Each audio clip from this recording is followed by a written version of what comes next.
Good evening, and thank you for joining us tonight. I am Catherine Gallagher, and I know that it's cold outside, and I appreciate the fact that you have chosen to join us this evening to discuss a very, very important topic, and that is safety. Safety in schools in particular. We asked the community what they wanted to hear about, and when we were told that safety was a topic of discussion, many people wanted to hear about the physical structures we have in place for safety, and many wanted to hear about how we help our students feel a sense of safety and belonging in schools. So before I start, and this really will shine a light on how it does take a village, I want to thank all the people who have come to help us tonight, and our community partners and our school teams. So bear with me, because this is an impressive list. Lamoille County Sheriff's Department, Vermont State Police, the fire departments, ambulance services, Lamoille Valley Transportation, United Way, Healthy Lamoille Valley, Lamoille Family Center, the Restorative Center, the Recovery Center, State's Attorney, Aliana Gerhard, she's, I think, hi, Vermont Department of Health, and Lamoille County Mental Health Services. If I have forgotten any of our partners, please speak up now. Okay, that's a comprehensive list. And these are people that we work with every single day. Thank you. And from the school team, the board for their support, our nutrition team for providing food for us, Bob Fredette's business class, and our students, our Up for Learning students, and the staff that have joined. Michelle Sepka for her help on Infinite Campus, Robin Giannetti, Dylan LaFlam, Cole, Jack Von Baron for always helping us, and our students for taking care of our children. And then a special thank you to Rene Thibault, our Director of Communications and Marketing, for really orchestrating all of this. It's a lot of work to sort of get people together and find out a good time and then work with our community partners. And we are very, very appreciative of that. So, safety is often thought of first as physical security. And while that's undeniably essential, the foundation of a safe school goes so much deeper. True safety is about creating a school culture where everyone feels like they belong, where inclusion is the norm, and where every individual feels valued and respected. 99% of school safety is the sense of safety and belonging, and building that culture that nurtures that. So 99% of what it means to be in a safe school is rooted in fostering an environment that supports emotional and social well-being. Physical measures are just one part, and that last 1% is what bolsters what we are really aiming for, an environment where every person feels safe and secure. As we discuss safety tonight, you'll hear from the people who support this work, our law enforcement partners who play a critical role in making our schools welcoming spaces for everyone. Together, we'll explore the many ways our schools prioritize emotional safety, mental health, and belonging, which build the resilience students need in a world where challenges to safety can feel constant. I think we are all aware of what we hear in the news every single day. It starts with emotional safety.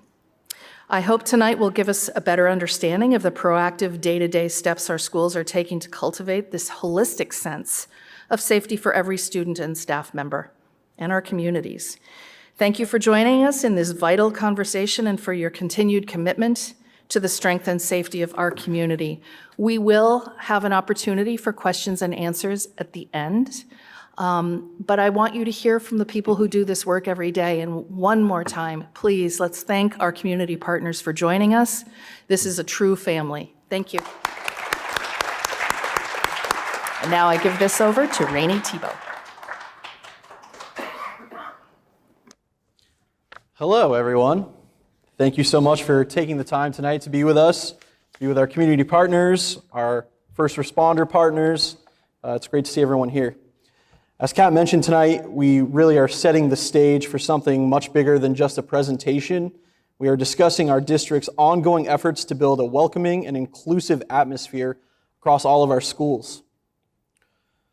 But this isn't a responsibility that rests solely on the school district. It's a community-wide responsibility. It takes all of us, parents, families, staff, students, and community members, to create and maintain safe, thriving environments for our children. We wanted to start by sharing a quote that we believe really captures the heart of this work that we do. A culture of safety is a journey, not a destination. It requires our continuing diligence. We certainly see that this journey that we are on is one of vigilance, collaboration, and care for one another. Throughout the presentation, you'll hear from a host of Lamoille North staff who are active members of our safety teams, and I look forward to hearing from them. School safety efforts can be as intricate and far-reaching as necessary, but it's the individual student who is at the core of every decision we try to make here at Lamoille North.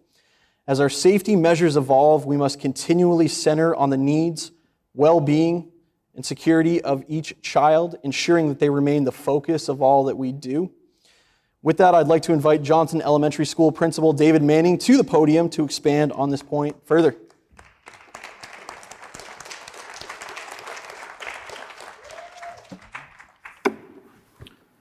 Okay, thank you. So first, I wanted to let you know my name is David Manning, and I've been the principal at Johnson Elementary School since 2009. I am the representative for the Vermont Principals Association to the Vermont School Crisis Planning Team, which is a statewide organization that has representatives from schools and EMS, fire, law enforcement, mental health, and the goal of that committee is to set direction for schools on how to have safe procedures and policies at your school level. So I've been doing that work since 2018. As you heard Superintendent Gallagher say, the heart of any school effort to have a safe environment is the relationships that the school educators build with the students and their families. The students that are feeling safe and cared for by the educators are far more likely to tell educators if there are concerns or problems happening in their school. Family members that are feeling connected and respected and valued by educators are far more likely to talk to members of the staff if there are problems arising in their homes. And this dialogue, this communication is essential to having the open relationships that keep people feeling safe in their school. And so the ways in which schools in our district are working hard to create that kind of relationships with their students and their staff are varied, of course, by school, by grade level of students they work with. But in all of the efforts, there's a combination of structured, formal efforts, things like school-wide responsive classroom trainings for teachers, where teachers are taught how to set up classrooms that are responsive to kids' needs and proactively teach children the behaviors they want them to exhibit in the class. There are other systemic things like positive behavior intervention and supports, where schools set up a set of expectations or agreements for children on how they should behave, and then teach children how to do that in various settings around the school.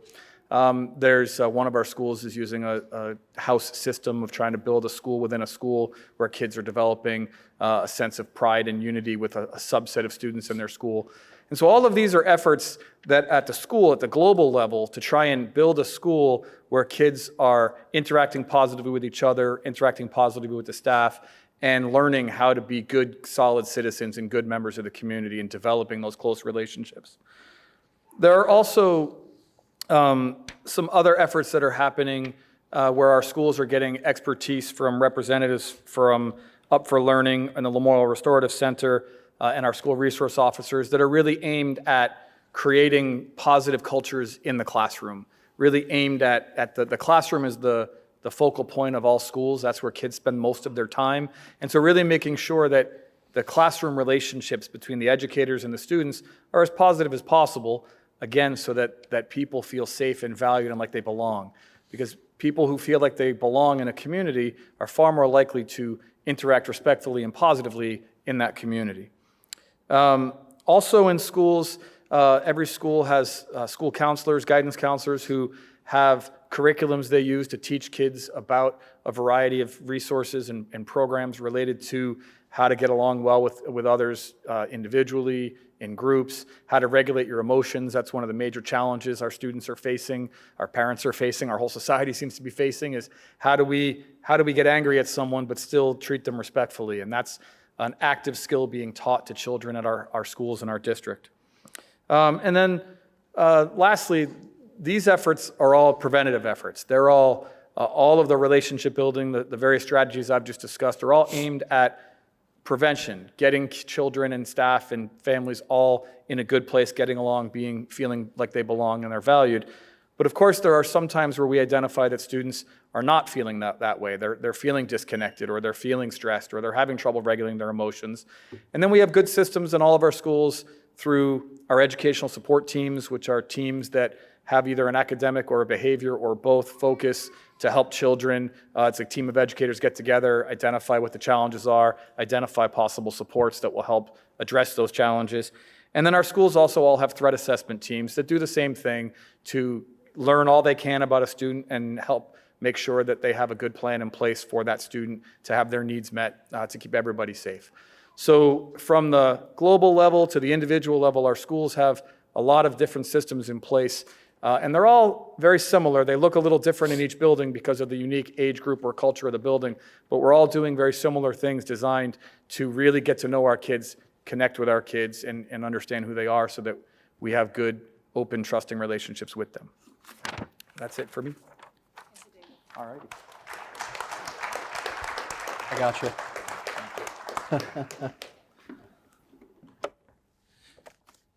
Thank you, David. We just heard how and why all of our school safety efforts are rooted in and grow from that student level. Across the next handful of topics, we hope you'll see the levels of safety planning. That includes the mitigation, the handling of, and possible recovery from different emergency events that could arise across the school district. I will now invite over my co-safety lead, Dylan LaFlam, our Director of Facilities for Lamoille North. Thank you, Dylan.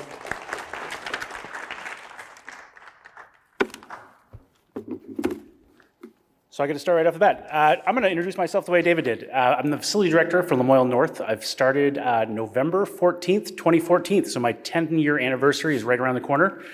I've been doing safety for a couple of years now, so I feel like we eat and breathe this, but I'm a little bit scripted, so I'm going to do the best I can off a script. So anyways, we start with incident command structure, which is what we use here and most of our emergency partners use. It was created in the 1970s, and it's the cornerstone of the National Incident Management System. Sorry, let me start over. National Incident Management System, also known as NIMS. In 2005, the United States implemented this across the board as our emergency standard protocols. The structure ensures that during an emergency, there's a clear chain of command that allows organized, efficient responses across all levels of emergencies. So you can see on the screen more of a visual representation of this ICS structure. Our interaction with first responders is an essential part of this process, and utilizing the ICS system is one way that we really streamline that work. We do work closely with them, ensuring that they are familiar with our schools and procedures. And during emergencies, this understanding of ICS allows for faster and more coordinated responses between both groups. Sure. Yeah. I just thought of something that might be important for families to hear. Let's say we have a water leak, a major water leak in the schools. I think people think, well, central office is incident command in this situation. As soon as the water experts arrive on scene, they are incident commanders. So we take direction from them. And I think that's an important distinction. So if it's a bus situation, and Lamoille County Sheriff's Department is on the scene, they become the incident command. Okay, thank you. Go ahead. Stole the words out of my mouth. So any sort of active incident, our schools start by responding as we'll take over incident command. As soon as our first responders show up, just like Kat said, basically they take it over. It can be, if it's fire, it's going to be the fire departments. If it's another emergency, it could be state police, sheriff's department, could be water operators. It could be any of a plethora of, an emergency constitutes so much. So Anyways, the first responders bring the efforts. So basically, we assist the first responders to bring the efforts to a close. So as mentioned, the incident command structure is ingrained in every part of our safety plans in the district. At the Supervisory Union, our Emergency Operations Plan, also known as the EOP, is a high-level document that guides out or oversees the response during emergencies. Think of this as like the peak of the umbrella. So this is basically just like our school structure, the Supervisory Union safety teams basically oversee all the high-level planning that goes along that then implements down to all of our schools. The plan includes a set of actions taken by our safety team staff depending on the active situation, and the EOP covers the purpose, staff roles, response commands, emergency situations, reunification, and the recovery process. From there on, the next lower level of that umbrella it exists within this idea of an emergency response plan. At each of our buildings, we have specific emergency response plans that detail the unique circumstances and protocols for that specific location. So there is one of these that coincides with each of our schools. And the goal is to ensure that everyone from staff to first responders understands these plans so that when situations arise, we are all on the same page. Our emergency response plans are, as I said, that next lower layer of that umbrella of safety we are building here at Lamoille North. They exist to give students and staff direct and clear steps to take during different situations that may arise. And directly under that umbrella are these red clipboards. Every single one of our buildings, every classroom in this district has a red clipboard. The purpose of the red clipboard is basically to be a quick response guide for every teacher, every substitute, any adult who's running a classroom. This clipboard contains everything from our emergency responses to evacuation points. It does the emergency contacts, administration contracts. This is basically a quick guide for all of our emergency responses that are dedicated in classrooms. You'll see here on these clipboards, there's a few commands on the front. These are those commands that we have on the front of all of these clipboards. These are the 5 safety commands that we utilize across Lamoille North. These make up the base of the safety language that we're building throughout the district. Each of these commands includes a specific set of expected actions from students and staff. Using these commands doesn't necessarily mean there's some sort of emergency in one of our buildings. We could call a hold due to an illness where we want to make it easier for our nurses to get to that person or that student. We could activate one of these commands because of a situation in one of our greater communities. These are nationally recognized safety codes, and they are ones that the Vermont Agency of Education endorses throughout our state. They are used by schools across the country. They're known by first responders and EMS. So again, working to build that common knowledge, common language between us and our important partners. And I would now like to call 2 of those representatives of one of our most important community partners to the podium to discuss their partnership with our schools and their roles supporting our students and staff. Warren and Chris, please.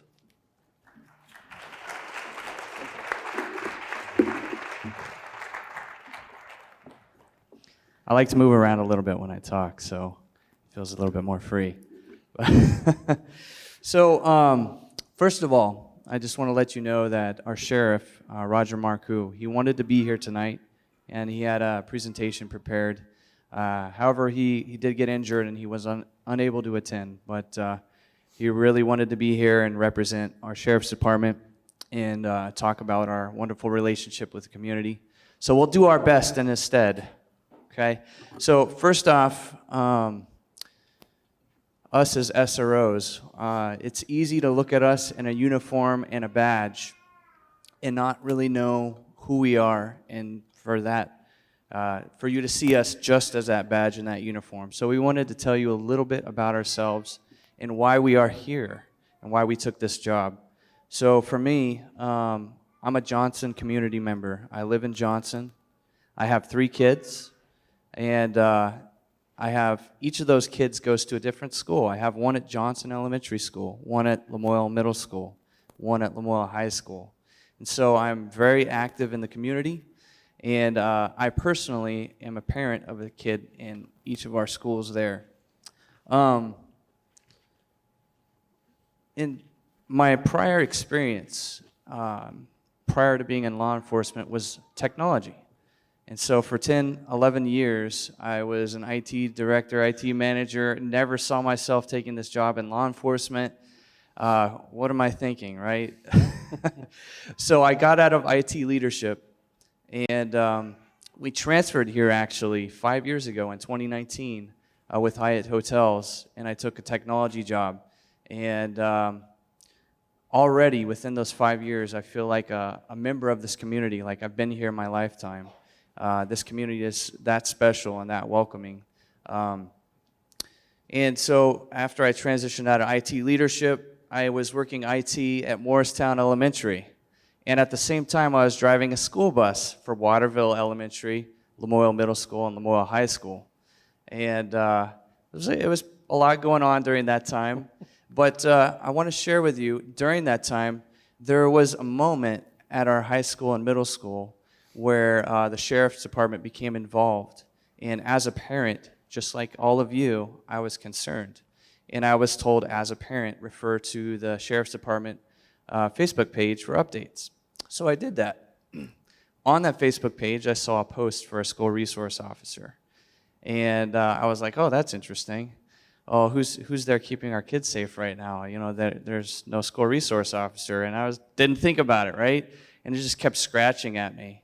I was like, well, what if, maybe oh no, that's silly. Don't even think about it. And then I got to thinking about it. I'm a parent. I was a mentor of our youth. One thing I left out is I'd been coaching middle school soccer at this middle school for the last 3 years. And I wanted to be a mentor for our youth. And I wanted my kids and all of our kids to be safe in the schools. And so I took another look at that post, and I said, what is it going to hurt just to ask, is it still available? And guess what? It was. And here we are. When I take the mantle of something, I do it with my whole heart, my whole mind. And I knew if I was going to do this, I was going to do it right. I was going to go to the academy for 4.5 months. I was going to get fully trained. I'm going to continue my training. I'm going to train with all my other fellow officers and be as equipped and ready as possible to not only serve and protect our kids, but also training on a support level on how to mentor them and guide them through. School's tough. Elementary school's tough. Middle school's tough. High school's tough. And so I wanted to be there for our kids. And let me tell you, we have a special school district. We have a superintendent that cares about our safety and the safety of our students, supporting our students. We have a very special sheriff's department who also shares that same thought. And that partnership between Catherine Gallagher and Sheriff Roger Marcoux, I don't know if you know, Roger Marcoux grew up in this community. He was a Hyde Park resident. He went to Hyde Park Elementary School. He went to Lamoille Middle School, Lamoille High School. He's been the sheriff for the last 24 years. And with that partnership and Catherine Gallagher's partnership, we've had a school resource officer in this school for over 20 years. That's pretty special. Most school districts, especially right now, they don't have a school resource officer program. We've talked to them. And if they do have it, it's not nearly as fleshed out. They may not have an office on school grounds. The school may not even want them there and may shun them. Oh, you're going to have to get special permission if you want to walk around the school hallways. Law enforcement. But here, we're part of the school district. We work with the kids. And so part of that partnership is I know a lot of the school principals are here, and Kat Gallagher's here. We're in constant communication, the principals to us to the principals, to the leadership with the school district. They know everything we know everything they know, and it's all to support all of our kids and to keep everyone safe. Part of that partnership is with Johnson Woolen Mills. We have these, Warren and myself, we had an idea. Well, what if we had blankets? What if we had stuffed animals in our cruisers So us as school resource officers that know all the kids, patrol can call us, or when we respond to a house that has children, they know us. We know them. We have a stuffed animal, we have a blanket. We go to events like domestic assault, or we may be arresting one of their parents. It's very traumatic. And to help with that trauma, we hand them a sheep, we hand them a blanket, we try and take care of some of that trauma and de-escalate the situation. And so that's been a huge help, and that's a partnership with Johnson Woolen Mills, just as an example. I mean, we have all our partners out there in a hallway that had tables. They help us. So anyways, I took this job to help our kids feel safe, and you can know that I'm a parent, and I'll do everything in my power to keep everyone safe, all of our kids. And that being said, I'm going to hand it over to my best partner and community partner, Warren Lyon. I'm your only partner. First of all, I want to thank everybody for coming out on such a cold introduction to winter of a night we have. So thanks for being here, and thanks for being concerned and being interested in what's going on here and how we're taking care of the children of this community. My name's Warren. I'm a retired U.S. Army Sergeant Major. I did 32 years in the United States Army. I worked in the Department of Justice. I've worked in the Department of Homeland Security as an air marshal. I retired, came back to Vermont where I was raised to tap trees and grow my beard and grow my hair and just let it be. It was therapy. And I met Roger Marcoux, who expressed a need for this position, and it all sort of came together for me. I knew I still had something to give, and I wanted to be in a rooted community where I grew up. Now, my wife calls me a flatlander because I grew up in South Burlington. And now I know that I really was a flatlander. But I married into a great family, and I live in a wonderful community of Waterville. Our SRO position is to protect and to react and to deter. Okay, those are primaries of our position. But also we support and educate, and I have found that the support and educate is overpowering the other one. The other one, just by our presence, we deter. We are prepared to react to worst case scenarios. I have hundreds of hours of training in emergency management and crisis management from the U.S. Army, Department of Homeland Security. I want to bring that back to the table. I want to be able to use what I know to help this community. That's why I'm here. That's why I came back. I still tap some trees every once in a while. My mother told me a long time ago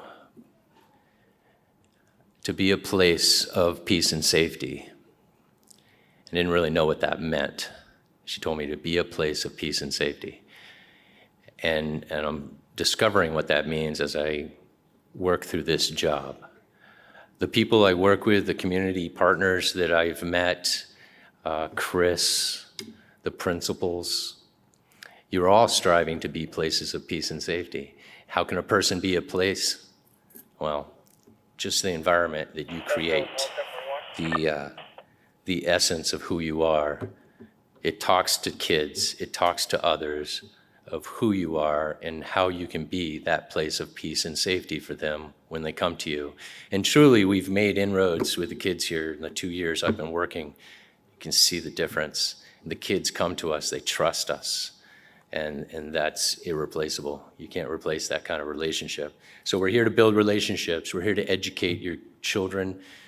We're here to protect your children. And we're here to build that bridge again between law enforcement and the community that has sort of suffered in the past few years.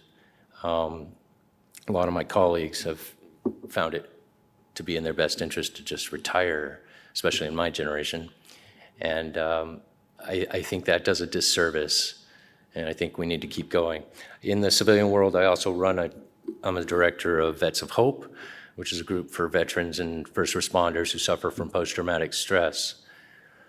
So this brings them back into the queue to realize that they've been trained for such a time as this, right? If you have any questions after this, our office is right down the hall. It's right at the four corners. You can't miss it. It says SRO on the window. And I guess we're going to go into question and answers.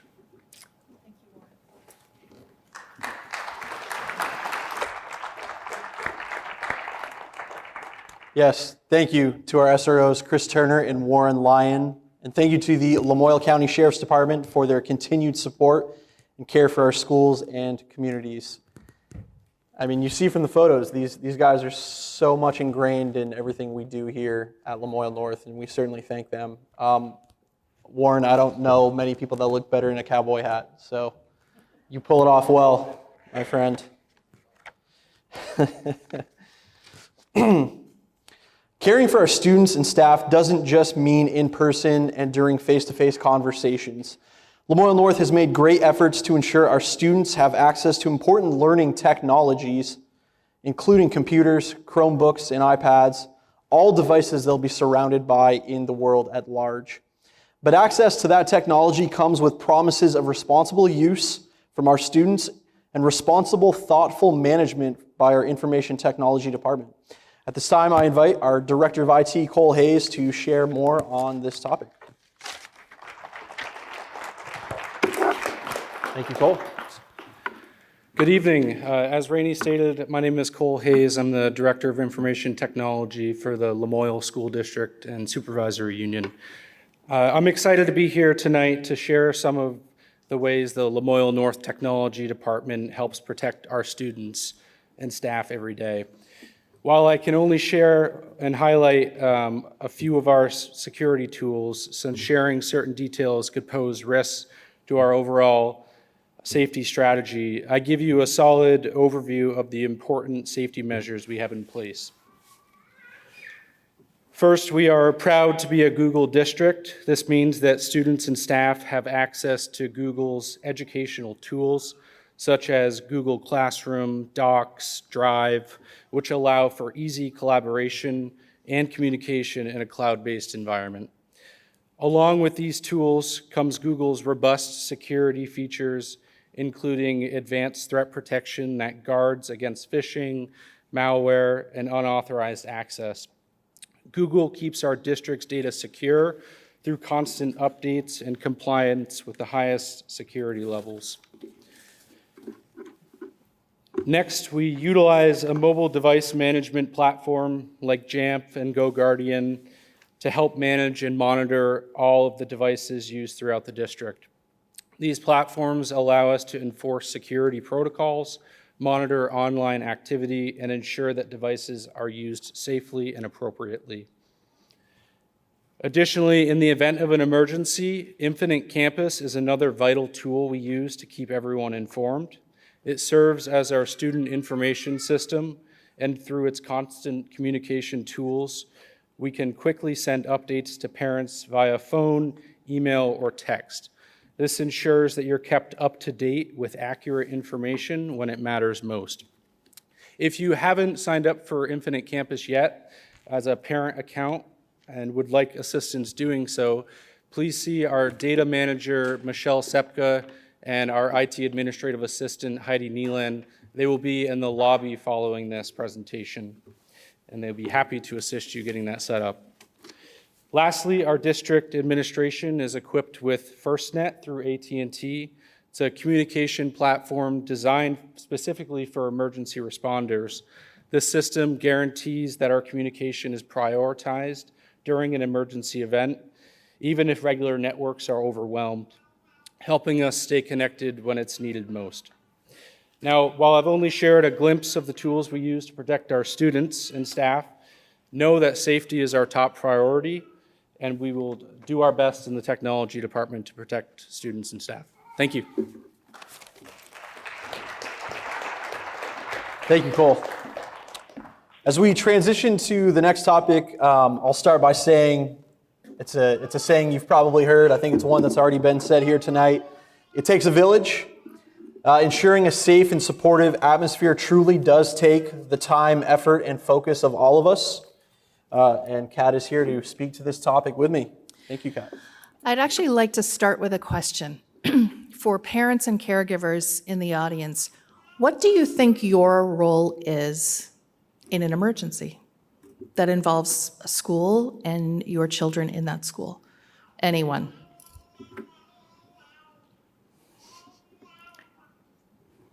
Hands? Should I call on someone? Go ahead. Yes. Calling the school to find out what's going on and if our child is safe.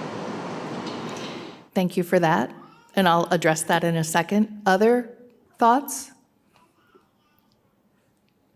Yes. That's a hard one, isn't it? So, we live in the world of social media. Likely, texts will come from children. And we know that it's human nature to fill in gaps if people don't have information. We all do that. Schools are pretty strong at communicating as soon as we know something. And in fact, several years ago, we called every 30 minutes. This did not involve our school. It involved a school in Morrisville, the situation I'm referring to. And even if we didn't have any more information, we made a commitment to call families every 30 minutes to say, okay, we don't have any more information, we're still on it. So we will reach out as soon as we can. Our job, Rene's and mine in particular, is the communication piece. So we will be in touch with you. Calling is one thing. As a mother first and a superintendent second, I would probably want to call too. But wait to hear the official news from school if you can. The other thing is see something, say something. If you see something or hear something from your children or that you're just overhearing, please let us know. That is how we work together. You are our partners. Equal partners in working with our students, staff, and community. Rene? Yeah, thank you, Kat. I just want to reiterate the importance of communication and truly sticking to our approved Lamoille North channels for accurate, timely information. As Kat said, it's hard to beat the speed of a text message, but we do our absolute best to keep everyone updated with accurate information. So please, visit Michelle and Heidi to make sure your parent portal is active and your contact information is up to date in Infinite Campus. This is where we pull your information from to send out all of our mass communications, our robocalls, our emails, our messages within the Infinite Campus platform. So that's really vital. Utilize the website in the event of some sort of active situation. We are posting information in there. We are utilizing our Lamoille North social media accounts as well. So please, really stick to those approved Lamoille North channels for timely, accurate information. Right. And one of the things that we'll also ask is for families not to drive to the school. That one is a really hard message to hear. Again, as a parent, if my child was ostensibly involved in something, I would want to go too. But that can impede investigation. It can impede law enforcement from taking action, or the water department from taking action, or the fire department. So we will reach out to you, and I think the evidence sort of speaks to the fact that we do communicate. And I don't know if any of our law enforcement partners from any of the agencies want to speak to that piece, but it's a super important piece. Anyone? Do it, Warren. Yeah, I love this one because you tell a parent not to come, and they're like, right, I'm coming to get my kid. So there will be a plan to reunify. There will be a plan to recover from this. But you got to give us time to get our emergency equipment in.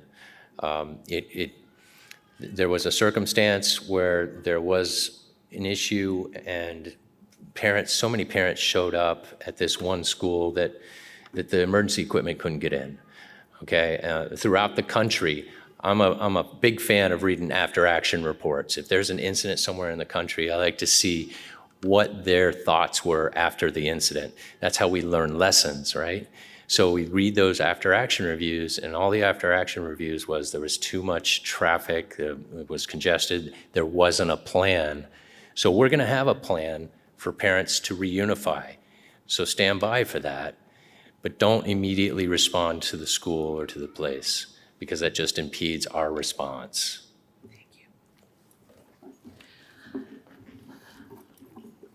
Please do look at our safety website on our Lamoille North School District website. I know we have spent a significant amount of time talking about emergency response, but understand that it really goes back to what I started saying, and that is it's the relationships we build with our students and that they build with each other.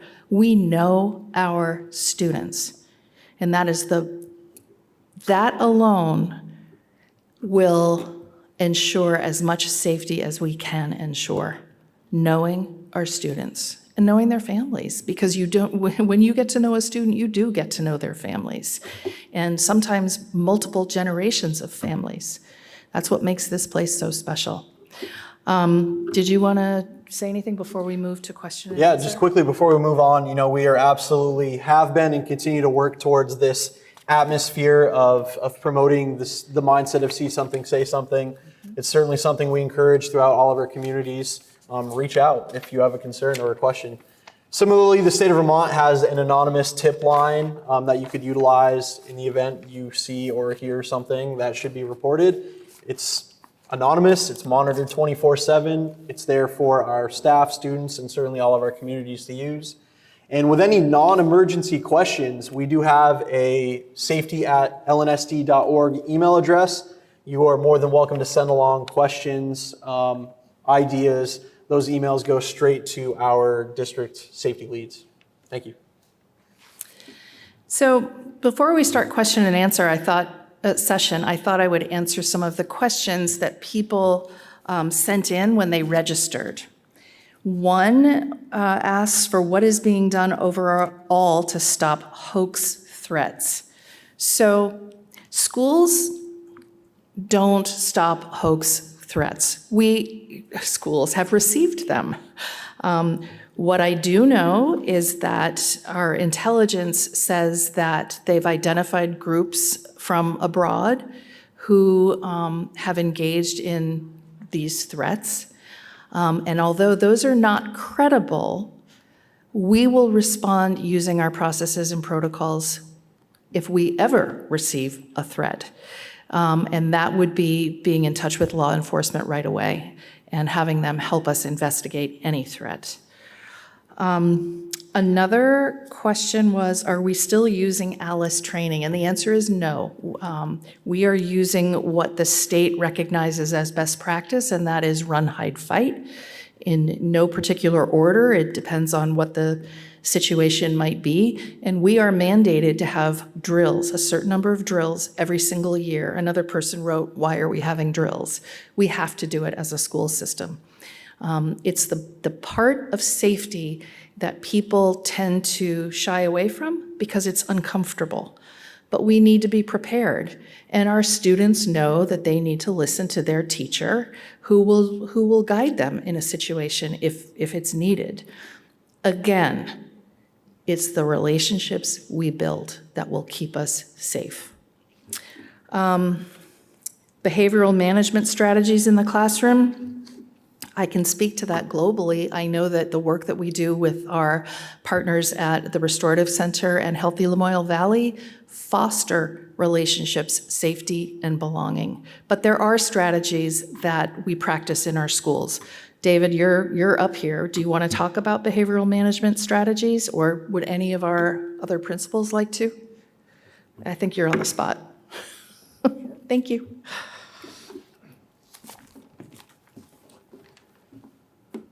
So there's several ways to manage behavioral problems or challenges in the classroom. The first and foremost way is to have engaging academic lessons, that students that are engaged in the work are less likely to misbehave.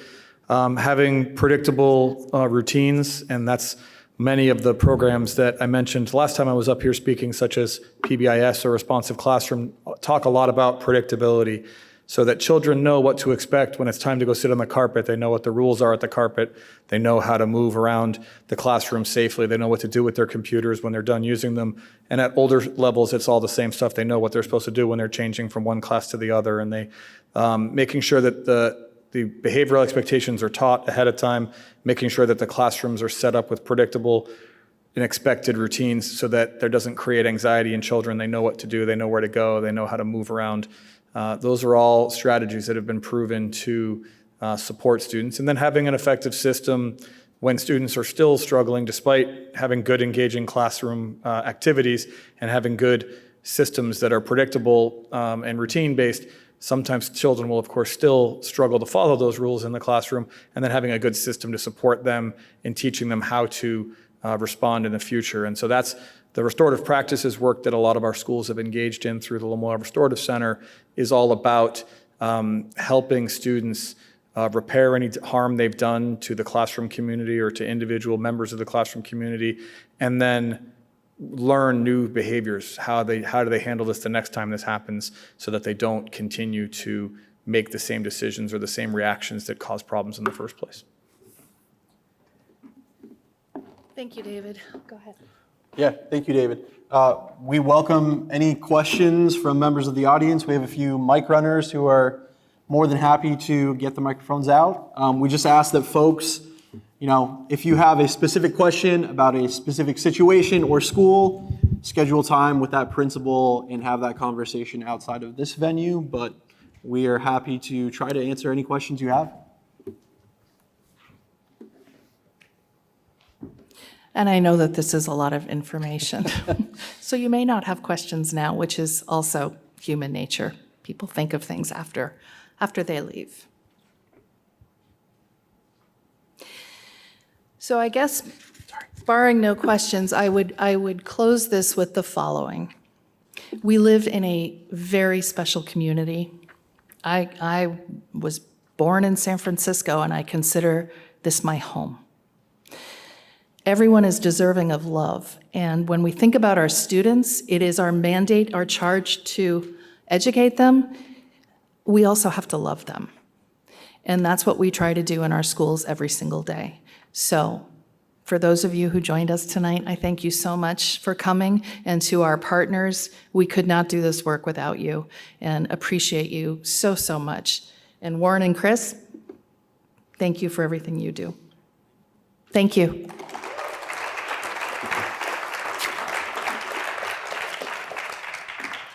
Thank you, everyone. We appreciate you joining us this evening.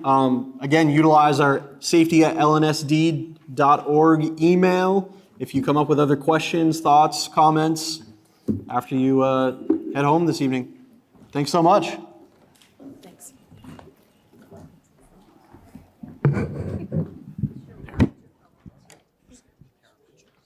Yes. Please don't forget to visit Michelle and Heidi if you have any other Infinite Campus questions or to get signed up for your parent portal.